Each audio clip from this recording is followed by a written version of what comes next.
So dahil aalis si mother ay nag-request siya na magpalagay ng eyebrow stump sa kanyang kilay. Every time nga na aalis siya gusto niya magpapakilay sa amin kasi nga hindi siya ganun karunong magkilay. Nag-continue na nga ako maglagay sa pangalawang kilay ni mother dahil kanina ay natapos ko na yung isa. So ayun, for the stump tayo with the right tracing sa kanyang kilay. At tumulong na nga rin yung binata ko sa pagbabrush sa kilay ni mother. Ayan, so binabrush up na lang natin yung kanyang kilay para maging pantay. Napakamura nga lang nito guys, for only 139 pesos. Sa talagang napaka-convenient niya at napakamura pa. 12 seconds later. Oh my God!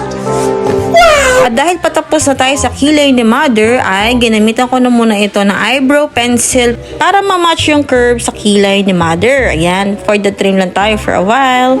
At to be honest guys, napaka-perfect gift nito lalo sa ating mga mother ngayong Pasko. Wow! And here's the final result. Tapos na ang kilay ni mother at ready to go na siya. For only 139 pesos, napakamura na at napakasulit pa. Ano pang iniintay mo? Check out mo na din.